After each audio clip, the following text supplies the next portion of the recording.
시청자 여러분 안녕하십니까? 12시에 반가운 얼굴 박민영의 SNS 인사드립니다. 박민영입니다. 어제부터 그리고 오늘 지금 이 순간까지도 가장 많이 자주 언론 보도를 크게 장식하고 있는 게 바로 남북 정상회담 내용이 아닐까 싶습니다. 조금 전에도 속보가 계속해서 전해지고 있는데요. 9월 평양 공동선언 서명 이후에 두 정상은 지금 기자회견을 시작했습니다.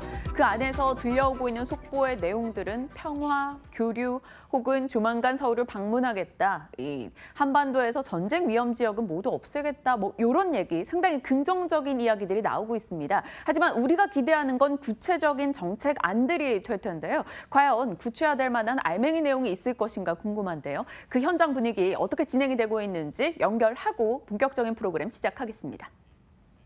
책을 만들어 나가기로 했습니다.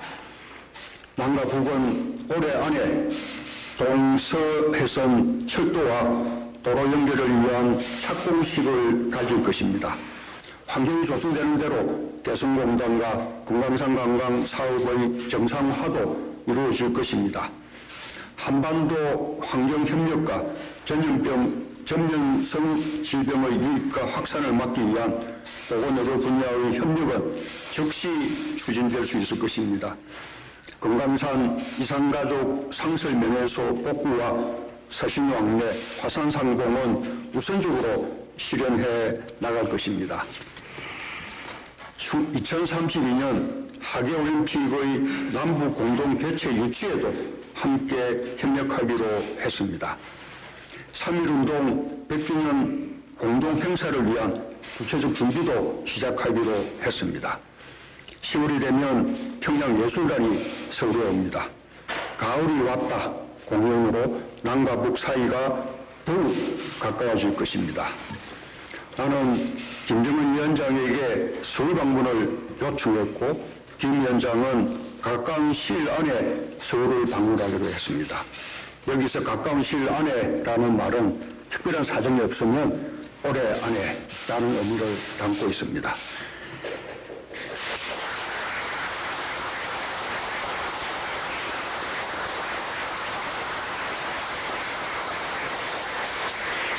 김 위원장의 서울 방문은 최초의 북측 최고 지도자의 방문이 될 것이며 남북관계의 획기적 전기가 마련될 것입니다. 북녘 동포 여러분, 남녘의 국민 여러분, 해외 동포 여러분, 김정은 위원장은 오늘 한반도 비핵화의 길을 명확히 보여주었고 핵무기도 핵위협도 전쟁도 없는 한반도의 뜻을 같이 했습니다. 온 결여와 세계의 요망에 부응했습니다. 김정은 위원장의 결단과 실행에 깊은 경의를 표합니다.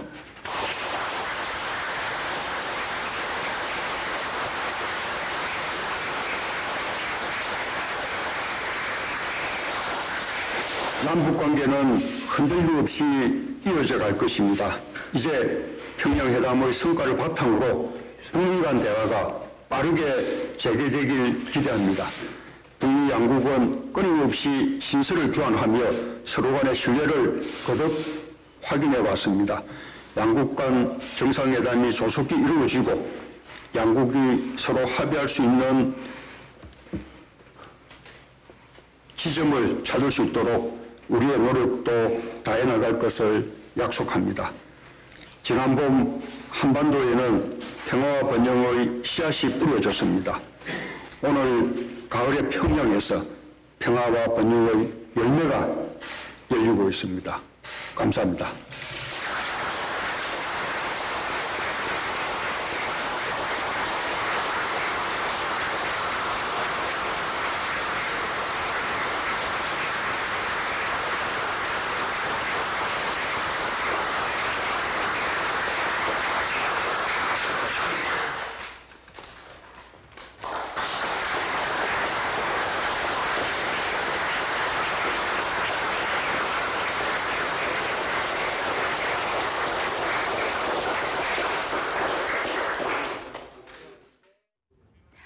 현장 분위기 확인을 해봤습니다. 좋은 얘기들은 많이 나오네요. 이 남북 올림픽을 공동으로 유치하는 데 협력하겠다 이런 내용, 금년 내 철도, 도로 연결 착공식을 갖겠다 이런 내용들 전해집니다.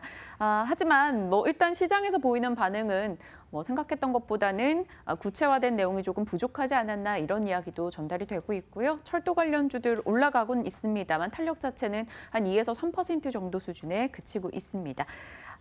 일단 오늘 가장 주요했던 이슈는 확인을 해봤고요. 이에 미치는 시장 영향 그리고 지금 박앵커의 올백부터 어떻게 진행되고 있는지 이어서 건너가도록 하겠습니다.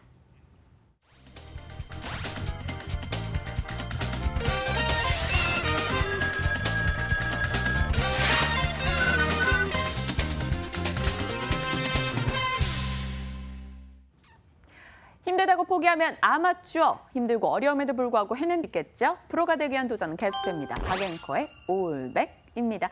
이 시각 함께하는 두 분 인사 나눌게요. 박재영 차장님, 권홍섭 대리님 모셨습니다. 어서 오세요.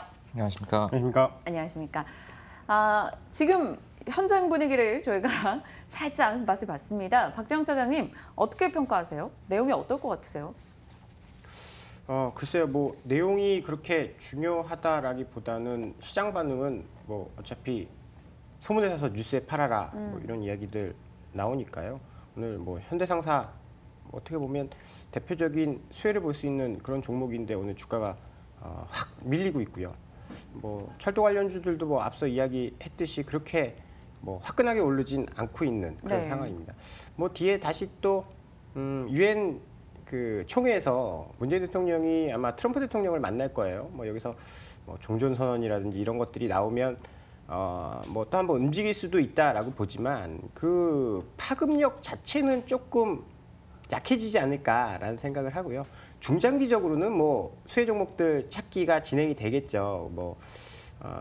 그렇지만 이제 과거처럼 올 초처럼 있었던 급격하게 오른다든지 상한가를 간다든지 이런 일은 이제 조금 이런 이제 시점은 좀 지나가지 않았나라는 생각이 좀 드네요.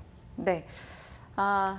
다양한 의견들이 나오고 있습니다. 이번 이슈에 대해서는. 하지만 남북 경협주는 탄력 내지 못하고 있는 오늘이고요. 박재영 차장님 귀여운 목소리 되셨다요? 라고 글이 올라오셨는데 박 차장님 감기 걸리신 것 같아요. 목소리가 약간 커맹맹이시죠? 자, 권홍섭 대리님께도 질문을 드려보고 싶어요. 요즘에 시장에 대해서 많은 분들이 우려를 하고는 있습니다만 오늘 또 양지수 밀려나고도 있고요. 그럼에도 불구하고 저평가되어 있다라는 데는 또 많이들 공감을 하는 것 같고요. 권홍섭 대리님이 많이 고객분들도 만나시고 이렇게 다양한 분들에게 시장에 대한 질문을 들으시잖아요. 네. 시장에 대한 답변은 보통 어떻게 해주고 계세요, 요즘은? 우선적으로 시황 관련돼서 이제 답변을 드리고 있는데 사실상 이제 미국의 주도적인 이제 글로벌 증시 상승이 지금 일부 신흥국에서는 배제가 되는 상황이고 그런 부분에서 코스피의 경우에는 어떻게 보면은 재무 안전성이라든지 그리고 저평가된 부분에서 외국인들의 투자 메리트가 가장 크다 이렇게 보시면 될 것 같은데요. 어디까지나 이제 그런 부분들은 시간이 지나면은 향후에 좀 반영이 될 거라고 보여지고 있는데 코스피의 경우에는 사실 우리나라의 경우에는 파생에 대해서 파생의 우선순위 시장이고 채권이 먼저고요. 그다음에 파생, 그다음에 이제 코스피에 상장돼 있는 삼성전자나 SK하이닉스 이렇게 해서 외국인들 수급이 들어오고 있습니다. 현재 이제 환율도 이제 달러도 95 레벨에서 점차 밀려 약세로 돌아설 것으로 예상이 되고 있고요. 아마 연말 정도 되면 다시 한번 주가가 상승할 여력이 크다 이렇게 보시면 될 것 같습니다. 그래서 지금 현재 계속적으로 박스권으로 행보를 하고 있지만 어느 정도 미중 무역 분쟁에 관해서 약간의 조금 해소가 된다면 우리나라는 먼저 조정을 받았기 때문에 대만이나 일본 같은 경우에는 조정을 받고 올라간 상태죠. 대만과 일본이 조정받을 때 우리나라 증시에 EM 마켓 자금이 유입될 수 있는 그런 부분들이 있다 보여지고 있고요. 다만 이제 중국과 관련돼서 미중 무역 분쟁이 장기화될 경우에는 우리나라의 시장에도 좋지 않기 때문에 빨리 좀 해소가 돼서 좀 주가가 좀 부양이 됐으면 좋겠다고 보여지고 있고 최근에 이제 조금 있으면 마이크론 테크놀로지 20날에 실적 발표가 예상이 되고 있는데 만약에 어느 정도 이제 우호적인 실적이 나온다고 하면 반도체가 잠깐 다시 한번 상승을 할 수 있는 주도 섹터가 될 수 있다고 보여집니다. 알겠습니다. 우리 삼성전자가 힘을 내줬으면 좋겠네요. 삼성전자 오늘 0.7% 올라갑니다. 채팅창에 대창 매도하셨나요? 라는 글이 올라왔는데 네, 어제 매도했습니다. 다행히 어제 제가 팔고 나서 상승폭 줄였고요. 오늘 장도 하락세를 기록하고 있는 대창입니다. 포트도 그다지 자랑할 만한 포트는 아니에요. 오늘도 삼성전자가 좀 올라주곤 있습니다만 신대항제지, 와이솔이 3%씩 밀리고 있고요. 코스모신 소재도 어느덧 손실이 5% 넘어가고 있습니다. 어렵네요. 좋은 종목을 고르는 것도 하나의 과제겠지만 적절하게 잘 타이밍을 잡아서 이 매수하고 매도하는 것도 참 어렵게 느껴지는 주식시장입니다. 그래도 포기하면 아마추어겠죠. 열심히 해봐야겠습니다. 두 남자의 종목 곧장 확인하고 종목 이야기 이어가시죠. 권홍석 대리님, 박재영 차장님의 오늘의 종목입니다. 박 차장님의 종목은 메지온 그리고 FNF 재등장했고요. 권홍석 대리님의 종목이 녹십자셀 그리고 DNC 미디어 되겠습니다. 다 궁금하네요. 다 관심이 당연히 있는 종목들이고요. 박 차장님의 이런 쪽 종목은 좀 저희가 얘기 많이 못 들어봤었죠. 메지온부터 이야기를 좀 해주실까요? 폰탄 수술 치료제 업체로 알고 있는데. 네, 어제 바이오를 하나씩 가져오라고 해서 이제 제 숙제로 들고 왔는데요. 제가 방송에 나와서 바이오를 잘 이야기를 안 해요. 잘 아는 부분도 아니고 그렇지만 몇몇 종목들 이야기하는 종목이 있습니다. 대표적인 게 한미약품, 메디톡스 같은 건데요. 이제 작은 종목들은 제가 메디포스트랑 메지온이라는 종목들을 좀 몇 번 소개를 해드렸는데 개인적으로 좀 이런 쪽에 관심이 있습니다. 이 말씀을 드리는 이유 중에 하나는 사실 우리가 블록버스터 약을 개발하기는 어렵다. 대한민국이 사실 제약바이오 쪽의 선진국도 아니고 그래서 틈새 시장 이런 쪽을 노려야 되는데 그래서 희귀약품을 만드는 쪽을 저는 관심을 좀 많이 가져야 된다라고 보고 있거든요. 네. 그런 쪽이 사실 성과 내기가 조금 더 쉬워요. 메지온은 이 폰탄 수술 치료제라는 희귀약품을 이제 임상 3상을 진행 중이고 있고 곧 이제 제품 승인을 앞두고 있습니다. 상용화 시점이 아마 이제 2019년 상반기가 되지 않을까라고 전망을 하고 있는데 이제 9월이잖아요. 9월도 이제 거의 다 끝나갔고 올해 끝났거든요. 조금 있으면 2019년인데 이게 돈을 벌 수 있는 시점이 도래하고 있습니다. 이제 제약바이오 투자하시는 분은 사실 꿈을 먹고 사는 업종이기 때문에 이거 임상 이상 들어간다, 임상 이상 효과가 좋다 이런 것 때문에 막 상한가 가기도 하는데요. 사실 3상에서 미끄러지는 것들이 어마어마하거든요. 네. 그렇게 많은데 사실 그런 것들 기대감만 가지고 투자하기 굉장히 저는 위험하다라고 보고 이 메지온이라는 것은 FDA에서 희귀약품으로 2016년도에 지정이 됐습니다. 어떤 병이냐면요. 원래 메지온이라는 회사가 유데나필이라는 발기부전 치료제를 이제 만들던 회사인데 네. 이 유데나필이 어떤 효과가 있냐면 혈류 속도를 빠르게 해줍니다. 이 발기부전제가 이제 그런 거거든요. 혈류 속도를 빠르게 해주는 건데 이 심장병, 이 폰탄 수술이라는 것이 심장이 자심실, 자심방, 우심실, 우심방 이렇게 나눠져 있잖아요. 네. 이게 안 나눠져 있는 환자들을 물리적으로 이제 나눠서 인공판막 이런 것들을 하는 그런 수술인데 이게 어릴 적 발병해서 사실 좀 커가면서 이게 인공적으로 심장 판막을 나눠놓다 보니까 혈류 속도가 느려져요. 그래서 이제 청소년기에 대해서 사망하는 이제 그런 부작용들이 나타나는데 네. 폰탄 수술이 요거 혈류 속도를 높여주면서 생존율을 높여주는 그런 치료제입니다. 희귀병이다 보니까 대형 제약사들이 노리지 않아요. 그러면 이제 메지온이 다 이제 거기 시장을 장악할 수 있는 거고 FDA에서 희귀 질환으로 이제 지정이 되면 7년 동안 독점적인 판매를 할 수 있습니다. 만약에 이 치료제의 가치를 이제 분석해 놓은 자료들을 보면요, 좀 부정적으로 좀 작게 축소해서 봤을 때 시장 점유율이 한 30% 정도 점유를 할 거고 약값이 한 6만 달러 정도 했을 경우에는 이 약의 가치만 7,800억 정도를 보고 있습니다. 굉장히 작게 봐도 시총 정도의 약 가치를 가지고 있는 거거든요. 만약에 규모를 좀 커서 약값이 한 10,000달러 정도 되고 10만 달러 정도 되고 여기다 시장을 한 50% 정도만 장악하더라도 이 약의 가치만 1조 7천억 원이 넘어갑니다. 지금 매주온 시총이 7,800억 정도거든요. 그러면 시총보다 1조가 더 넘는 제약 가치를 갖게 되는 거죠. 내년 상반기에 FDA 승인을 받는다라고 본다면 지금 정도의 투자해서 내년까지 끌고 갈 수 있는 제약 바이오 업체다. 최근에 차트를 보면요. 사실 셀트리온, 셀트리온 헬스케어, 삼성바이오로직스 다 신고가 돌파했나요? 못하고 있습니다. 그럼에도 불구하고 굉장한 상승세를 보여주고 있어요. 주가가 역사적으로 신고가를 보여주고 있고요. 여기에 원동력이 어딨냐? 외국인 수급이거든요. 최근에 물론 이제 기관도 계속 매집을 해왔지만 외국인 수급이 지속적으로 들어오고 있습니다. 하루 이틀 빼놓고는 외국인들이 지속적으로 사고 있어요. 시총 7,800억짜리 조그만 회사를 외국인들이 계속 사고 있다는 것은 뭐 이들은 무언가 냄새를 맡고 있다거나 가능성이 이제 높게 본다라고 생각을 할 수 있겠죠. 그래서 뭐 작은 이제 큰 업체들은 한미약품이나 셀트리온 이런 거 보시면 되고요. 작은 업체에 관심이 있으시다라고 한다면 메지온 같은 업체들 보셔도 가능성이 충분히 있고 시점이 다가오고 있거든요. 이제 눈에 보이는 시점까지 왔기 때문에 관심 있게 보셔도 좋을 것 같습니다. 단심실증 유아들에게 최대한 정상적인 심장 기능을 할 수 있게 해주는 수술이 폰탄 수술입니다. 이후에 혈류 속도를 조금 더 빠르게 개선시키는 약을 제공하고 있는 메지온입니다. 하루에 3번 정도 먹어야 되고 이게 만약에 판매되기 시작한다면 초기 판매 예상 매출만 해도 2천억 원이 훌쩍 넘어간다 1년간 이런 얘기들 저도 많이 접했었고요. 주가 움직임 참 좋네요. 9만 원 아래권에 오늘 89,100원 거래되고 있는 메지온입니다. 자회사에 90억 금전 대여를 했다 이런 얘기가 오늘 올라오던데. 그거는 네. 임상을 계속 해야 돼 비용이 들잖아요. 그거를 이제 지원을 해주는 거죠. 네. 그렇다면 크게 신경 쓸 문제는 아닌 거고요. 네. 권홍섭 대리님이 끄떡끄떡하고 계신데 바이오건의 의견 듣겠습니다. 예, 메지온의 경우에는 매우 괜찮은 회사고요.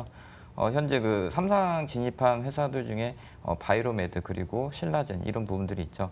그런데 이 회사들의 시총을 보자면 거의 3조 원 넘어가고 있는 상황에서 메지온의 경우에는 한 7,800억, 8천억 정도의 시총을 유지하고 있을 때는 어떻게 보면은 저평가되어 있다 이렇게 보시는 게 맞다고 보여지고요.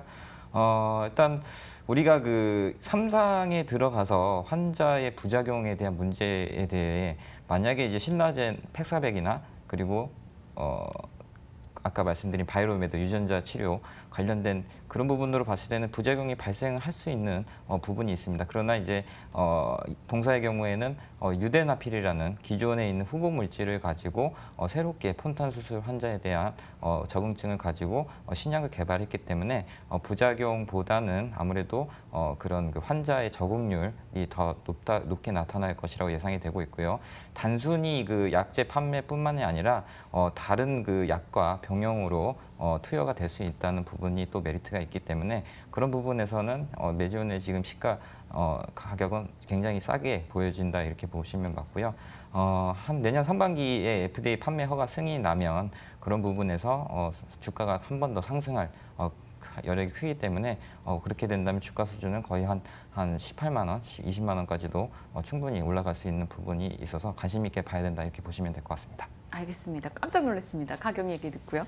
좋습니다. 메지온 살펴봤고요. 앞서 저희가 이 남북 정상회담 그 기자회견 연결하느라 시간을 좀 써가지고요. 빠르게 좀 진행을 해보도록 하겠습니다. 권홍섭 대리님의 종목 가볼까요? 녹십자세. 이 종목 보고도 전 깜짝 놀랐어요. 앞서 다른 분이 글을 올려주셨었는데 녹십자 랩셀은 어떤가요? 라고 했는데 같이 한번 비교해서 얘기를 해주실까요? 네, 우선적으로 이제 녹십자셀의 경우에는 이제 항암 명령세포 치료제죠. 거기 이민셀 LC를 판매를 하는 회사입니다. 주력 사업으로는 이제 세포 치료제와 그리고 세포 은행 그리고 이스탁 사업을 하고 있는데요. 일단 최근 이제 뉴스를 보시면 아시겠지만 이민셀 LC가 세 개 분야의 희귀의약품이 지정이 됐습니다. 간암부터 시작해서 뇌종양 그리고 췌장암까지 받았는데요. 추가적으로 지금 현재 9개 암에 대해서 비임상을 종료했기 때문에 그런 부분에서 위암이나 폐암 이쪽에서도 한 번 더 FDA에 대한 승인 기대감이 있다 이렇게 보시면 될 것 같고요. 현재 그 녹십자 아이메드에서 이민셀 LC가 처방이 되고 있는 걸로 알고 있습니다. 그런 처방 건수가 5천 건이 넘어가고 그리고 7천 건이 넘어가고 약간 좀 그 처방 받는 데는 5천만 원 정도의 비용이 비싸다고 보여지고 있지만 그만큼 그 효과가 좋기 때문에 그런 부분에서 조금 투자 포인트를 잡으시면 될 것 같고요. 일단 이민수 A씨라는 게 뭐냐면 이제 환자의 그 혈액을 추출을 해가지고 그 세포를 배양을 합니다. 그리고 그 면역, 그 항암 기능을 극대화시키는 그 배양을 하는데 그 작업을 통과한 뒤에 다시 이제 환자한테 투여하는 그런 방식인데 일단 2007년부터 이제 판매를 하고 처방을 하고 있고요. 현재 10년간 이런 그런 그 흐름으로 봤을 때 환자에 대한 부작용이라든지 그런 보고가 없기 때문에 어떻게 보면은 미국 FDA 희귀의약품 지정은 당연한 일이었었고요. 그리고 이제 향후에 이민수 L씨에 대해서 보험 수가 적용이라든지 그런 부분까지 나타나게 된다면 시장 캐파가 좀 많이 점진적으로 상승할 것으로 예상이 되고 있습니다. 또한 이제 그 이민수 L씨 말고도 여러 가지 사업들을 많이 하고 있는데요. 뭐 대표적으로 이제 카티라는 표적 항암제를 개발하고 있고요. 또한 그 유전자 그 가이라고 툴젠이라는 회사가 있는데 그 회사하고도 손을 잡고 세계 유일하게 그 유전자 가이 기술을 갖고 있는 툴젠하고 협업을 한다는 것도 어느 정도 그 회사의 투자 포인트가 될 것 같습니다. 우선적으로 이제 그 지금 현재 사드 문제 때문에 중국향 이민수 L씨에 대한 매출이 좀 부진하고 있지만 역시 또 중국의 분위기가 우호적으로 바뀌게 된다면 중국 내 환자에 대한 유입도 충분히 커지기 때문에 그런 부분에서 투자 포인트를 잡으시면 될 것 같고요. 마지막으로 이제 지금 이제 보정동 본사 부지에다가 이제 사옥을 다 완공을 했습니다. 거기에 들어가는 이제 거기에 이제 그 공장에 지금 GMP를 인증을 받고 있는데요. 내년 정도 되면은 그 GMP를 인증을 받고 그리고 그 세포 치료제와 관련된 뭐 바이오 CMO 사업까지 확대될 수 있다는 부분에서 그런 글로벌적인 비즈니스 확대에 따른 가장 큰 수혜가 녹십자셀이 되지 않을까 이렇게 보여지고 있고요. 랩셀의 경우에는 이제 NK 세포, 그러니까 자연살의 세포를 기반으로 해서 만드는 거기 때문에 어느 정도 좀 시간이 많이 걸린다고 보여집니다. 따라서 이제 녹십자 랩셀보다는 현재는 녹십자 셀이 투자 매력도가 가장 크다 이렇게 보시면 될 것 같고요. 과거에는 이제 랩셀이 주가가 더 높았습니다. 왜냐하면 랩셀이 임상도 많이 하고 있고 그리고 R&D 비용도 많이 쓰고 있는 부분에서 어느 정도 이 회사가 뭔가 준비를 하고 있다라고 생각이 되었었는데 그런 부분들이 좀 시간이 지나면서 녹십자 셀이 치고 나왔죠. 아무래도 이제 녹십자 셀이 그런 희귀약품 FDA 지정 받았다는 것은 고무적인 상황이고요. 그리고 현재 환자에도 지금 처방을 나가고 있고 10년간 아무 문제 없었다는 그런 부분에서는 녹십자 셀이 한 번 더 상승을 하기 위해서는 크게 갈 것이다 이렇게 보시면 될 것 같습니다. 알겠습니다. 녹십자셀 이야기 자세하게 해주셨네요. 역시 바이오권이라는 닉네임 때문이실까요? 그 어느 때보다 한 종목에 긴 시간을 투자해 주셨습니다. 녹십자셀 살펴봤고요. 뭐 추가적인 질문 내용은 잠시 후에 저희 종목 얘기 다 듣고 나서 다뤄보도록 하겠습니다. 박 차장님의 다음 종목으로 가보죠. FNF. FNF가 한동안 좀 쉬었어요. 그리고 이제 성수기가 도래하는 시기가 왔습니다. 엄청 추워지고 있고요. 저도 올해는 하나 장만을 해볼까 이런 생각도 들고요. 좋은 생각, 좀 미리 샀어야죠. 미리요. 근데 뭐 돈이 많으면 지금 사도 괜찮죠. FNF 벌써 나왔어요. 제품이 7월, 8월에 이미 신제품에서 반응을 보거든요. 이게 잘 팔릴 것인가? 네. 계속 이제 그래왔기 때문에 이미 뭐 시중에 가면 많이 나와 있을 겁니다.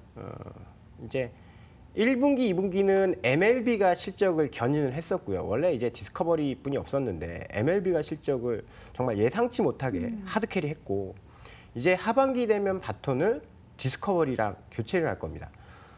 MLB가 잘 됐었던 이유는요. 뭐 이제 모자 산업도 이제 많이 크고 있긴 하지만 면세점이었거든요. 네. 면세점이었는데 디스커버리도 면세점에 입점을 했습니다. 그렇게 되면 이제 조금 있으면 뭐 중추절이죠.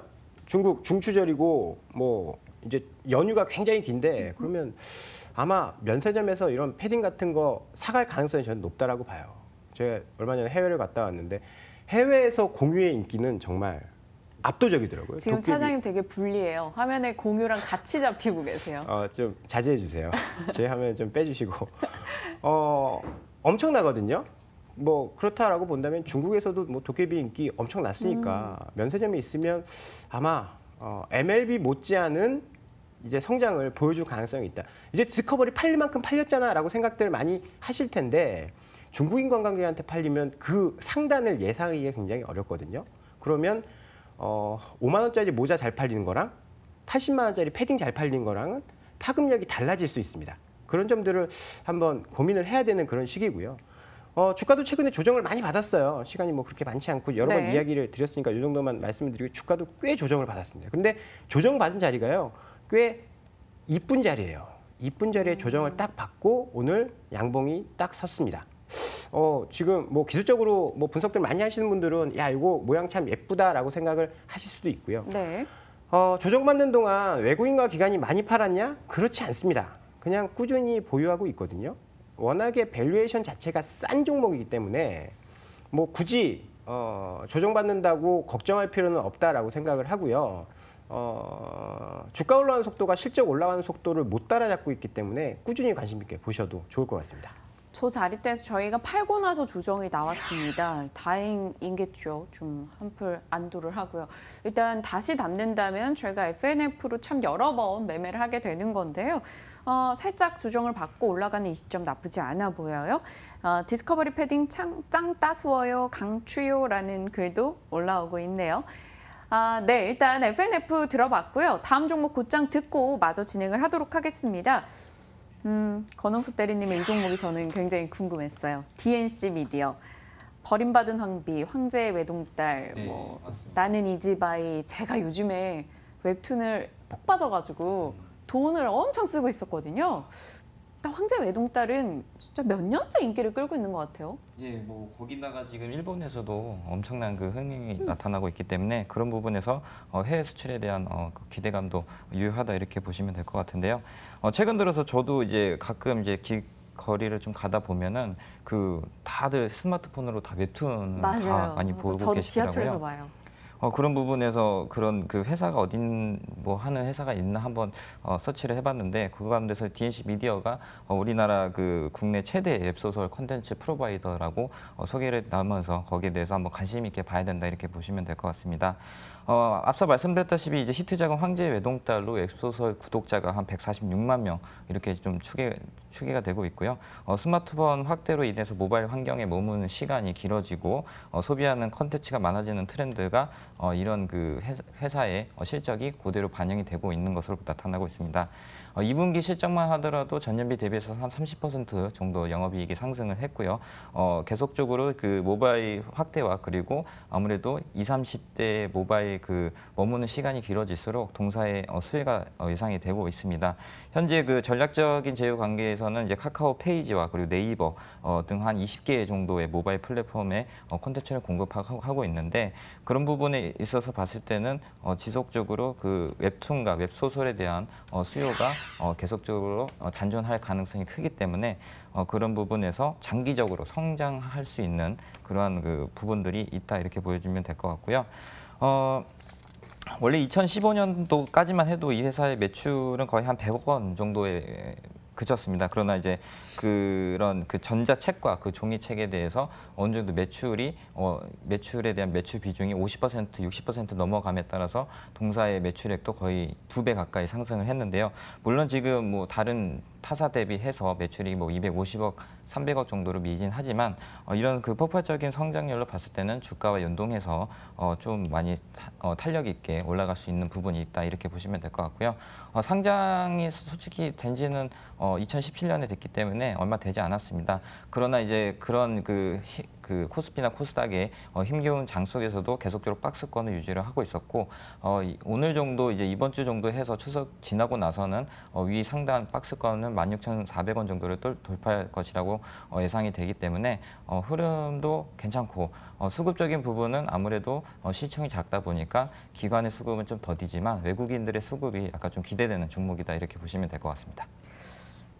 DNC 미디어. 근데 저는 이 요즘 원소스 멀티유즈라고 하죠. 하나로 해갖고 뭐 그걸로 게임을 만들고 영화를 만들고 드라마를 만들고 이렇게 뭐 저작권, IP 이런 판매에 대한 기대감도 분명 있을 거라 생각도 들고 DNC 미디어에 대해서는 저도 꾸준하게 좋게 생각은 하고 있었어요. 근데 문득 제가 이용을 하는 게 카카오 페이지거든요. 네. 카카오 페이지에 결제를 엄청 했더라고요, 제가. 그 조그마한 몇 장 보는데 400캐시를 받아요. 그래가지고 이 황제 외동딸 엄청 많이 올라왔는데 이걸 다 보려면 또 돈이 계속 들고요. 카카오 페이지가 곧 상장을 앞두고 있다니 뭐 그렇게 해서 카카오를 사고 뭐 이런 느낌으로 가는 건 어때요? 뭐 나쁘지 않은 전략인 것 같고요. 만약에 이제 카카오 페이지 단독으로 봤을 때는 뭐 그렇게 상장을 해서 수혜를 받을 수 있지만 DNC 미디어의 경우에는 카카오 페이지와 네이버 웹툰, 그러니까 대형 그 콘텐츠 플랫폼에 그 공급을 하고 있기 때문에 다방면에서 수수료를 수취를 할 수 있는 그런 부분에서 DNC 미디어가 약간 좀 오리지널적으로 수혜가 나타날 수 있다 보여지고 있고요. 물론 이제 말씀하신 대로 웹소설과 웹툰에 대한 매출이 증가하다 보니까 카카오 페이지도 만약 상장했을 때는 한 번 더 관심 있게 한번 봐야 된다 이렇게 보시면 될 것 같습니다. 네, 익숙한 저의 취미 활동에 되게 적합한 종목이 나와서 오늘 굉장히 반가웠고요. 공유도 반가웠고. 하지만 오늘은 제가 바이오 종목을 담고 싶다. 그래서 어제 대창의 포트를 비웠던 거죠. 그래서 고민이 되긴 해요. 메지온과 녹십자셀. 녹십자셀은 저희 시간에 급등주로 뭐 상담도 많이 들어왔었고 권주임님께서 그동안 이야기를 많이 해주셨죠. 맞아. 은희님께서 삼천당제한 결국 수익 10% 이상 내고 나왔다고 권주임님이 아니라 권대리님께 감사하다고 꼭 전해달라고도 앞서 글이 올라왔습니다. 고민되네요. 오늘 한 종목을 담는다? 근데 바이오 종목 하나 넣고 싶었어요. 오늘 제가 메지온을 한번 담아보고자 합니다. 대창을 판 돈을 메지온으로 옮겨서 89,400원에 9주를 넣었어요. 체결을 하고 나서 다짜고짜 박 차장님께 차장님 잘 산 거겠죠? 아직 체결은 되지 않았네요. 네. 네, 잘 산 거 같고요. 가격 라인을 좀 설정을 해주신다면요. 이게 뭐 사실 이 신약 가치라는 게 아까 이야기했듯이 뭐 대박이 터지면 1조 7천억 원이 된다. 그러면 지금 93,000원이 18만 원 이상 가도 이상할 게 없는 거거든요. 20만 원까지 가도 이상할 게 없는 건데 일단 우리는 뭐 한 20% 정도 보자고요. 한 12만 원 정도 좀 설정을 해놓고 많이 오르는 종목이기 때문에 손절가도 한 8만 원 정도로 잡아놓고 요거 밑으로 내려가면 사실 일단 위험 관리했다가 다시 들어가더라도 들어가야 되는 거니까 12만 원, 8만 원 이렇게 딱 정해놓고 대응을 하면 좋을 것 같습니다. 12만 원이요? 네, 그렇군요. 알겠습니다. 지금 89,600원으로 일단 포트에 체결됐습니다. 메지온 들어온 상황이고요. 비중은 14.74%입니다. 메지온 일단 자리가 조금 사실 차트만 봤을 땐 조금 부담스러웠었는데 그것도 괜찮지 않을까 이런 생각이 들고요. 권 대리님. 네. 메지온 잘 산 거겠죠? 예, 괜찮습니다. 뭐 조정을 오더라도 자꾸 몇 번씩 돌다리를 두드리고 있어요. 물론 지금 안 좋다고 하면 지금 팔 건 아니죠.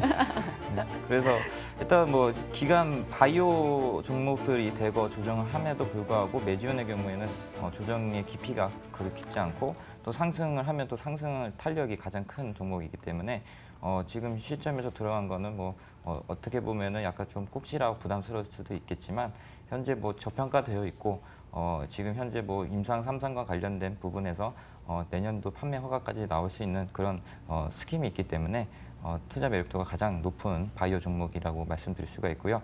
향후에 지금 이제 단순 폰탄 수술의 적응증을 추가해서 지금 상업화 쪽으로도 임상을 이미 시작을 했습니다. 그런 부분을 봤을 때는 이런 발빠른 전략적 행보가 메지온의 향후 기업 가치 증대에 가장 큰 부분에 기여를 할 수 있다 이렇게 보여지고 있고요. 목표가 12만 원 정도면은 충분히 연말까지는 한번 해볼 수 있는 가격대인 것 같습니다. 연말까지. 네, 한번. 네, 오늘은 시간 여유가 좀 있어요. 제가 빠르게 결정을 내렸기 때문이고요. 채팅창에 뭐 조정이 나올 것 같다라고 가판님께서 앞서 이야기를 해주셨죠. 가판님 빨리 퇴퇴퇴 하세요. 네, 이게 마리씨가 되면 어떡하라고. 그리고 이성투님도 신대항제제가 많이 빠지네요 라고 우려. 스위스 유학준수님이 한스 바이오메드랑 같이 담았습니다. 수익 실현할 겁니다 라고 올려주셨어요. 현재는 0.3% 수익. 오늘 메지온으로 포트에 한번 새롭게 담아봤습니다. 주총님은 자기가 예전에 얘기했을 때 관심 안 두고 라고도 올려주셨어요. 제가 다양한 포트를 구성을 했네요. 분위기는 나쁘지 않은 것 같고요. 오늘 앞서 아이디가 순간 기억이 안 났는데 종목은 제가 기억하고 있습니다. 셀트리온 헬스케어 지금이라도 팔아야 될까요? 라는 글이 올라왔었어요. 박 차장님, 이게 블록딜 이슈가 있어서 오늘 좀 크게 밀린 이 흐름을 보여주고 있거든요. 어떻게 해야 될까요? 6% 갔다가 지금 낙폭 조금 줄이긴 했어요.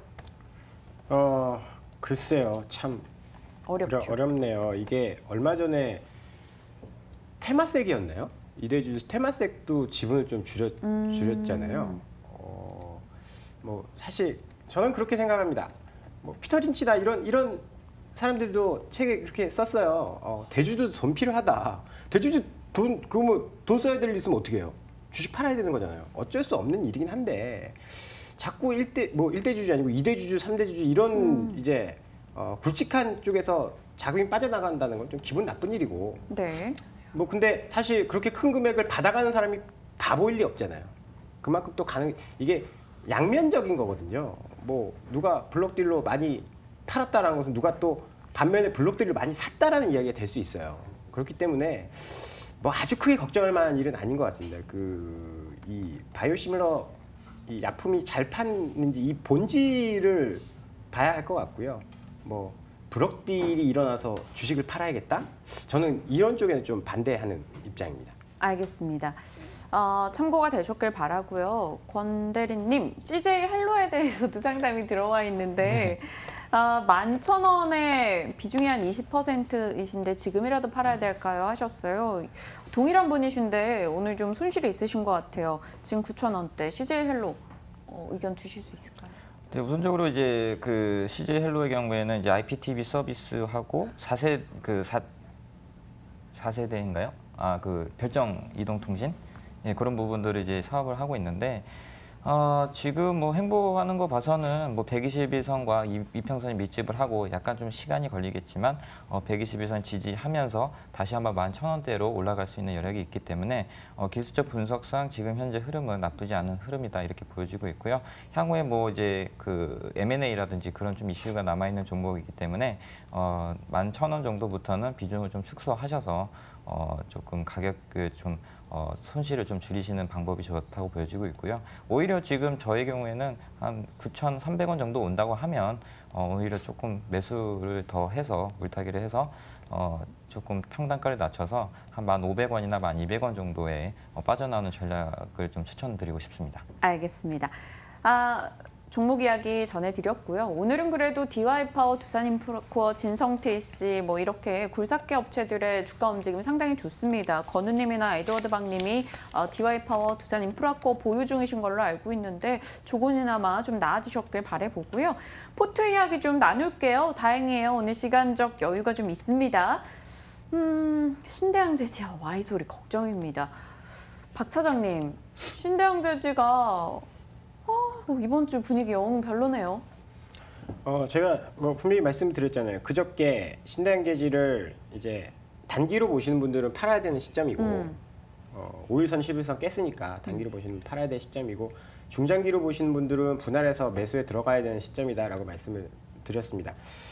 신대양재지가 빠지는 이유는요. 수출 데이터가 나왔는데 폐지, 그러니까 폐지의 수출량이 8월 달에 40%가 증가했다. 네. 이런 소식이 나오면서 그러면 중국이 다시 이제 폐지 수입을 늘려서 폐지 가격이 오르는 거 아니야? 이 신대양재지 투자 포인트가 그거였잖아요. 폐지 가격이 떨어지면서 이제 이익성이 높아졌다.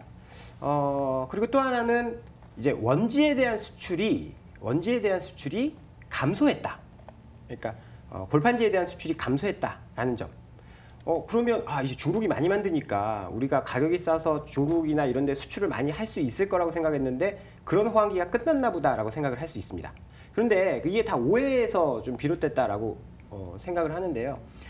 폐지의 수출이 늘어난 이유는 중국도 성수기예요. 얘들이 무조건 수입을 다 막은 게 아니에요. 쿼터를 준 거거든요. 근데 그 쿼터를 조금 땡겨서 쓴 거죠. 성수기니까. 그러면 골판지, 그러니까 원지의 수출이 감소한 건 왜 그러냐? 우리도 성수기예요. 우리도 써야 될 거 아니에요. 그래서 수출이 감소한 거지. 이 시기가 지나가면 다시 정상적으로 돌아올 겁니다. 3분기 어닝 시즌 뭐 이제 계속 기대를 할 수 있는 종목이기 때문에요. 분할해서 매수에 가는 거 전 나쁘지 않아 보입니다. 오, 그럼 저희가 만약에 현금이 더 있다면 조금씩 더 사모아가는 것도 전략이 될 수는 있겠네요. 그렇죠. 뭐 9만 원 깨고 조금 더 내려간다라고 하면 좀 손실이 커진다라고 하면 저는 좀 더 사봐도 좋을 것 같아요. 제가 신당제 처음 말씀드렸던 구간이 이 구간이에요. 이 구간이에요. 차트를 한번 좀 보시면요. 화면 보여주세요. 네. 이 구간에 제가 말씀을 드렸어요. 이거 빠질 이유가 없다. 실적 나오면 올라간다. 그래서 이 구간에 매수를 해서 뭐 사실 뭐 이런데 단기 트레이딩으로 파는 게 이제 정상적이고 여기서 또 조정을 받는다라고 하면 이 구간에 매수를 해서 그 위에 올라가면 실적 나오고 올라간다라고 하면 그때 이제 또 매도를 하는 그런 전략도 뭐 이렇게 실적이 좋은 종목들은 나쁘지 않다라고 보고 있습니다. 알겠습니다. 마음 한켠이 조금 놓이네요. 현금 여유가 생긴다면 그렇게 하도록 해봐야겠어요. 전략적으로. 지금 30분이 넘어가서 Y소리 이야기는 내일로 좀 미뤄봐야 되겠습니다. 일단은 포트 5종목 오늘 어제 팔았던 대창의 금액을 매지온이라는 새로운 종목으로 담아봤습니다. 포트에 조금 힘이 돼주는 종목이 되길 바라보겠습니다. 오늘 두 분 여기서 보내드려야겠죠. 권홍섭 대리님, 박재홍 차장님 함께했습니다. 고맙습니다. 감사합니다.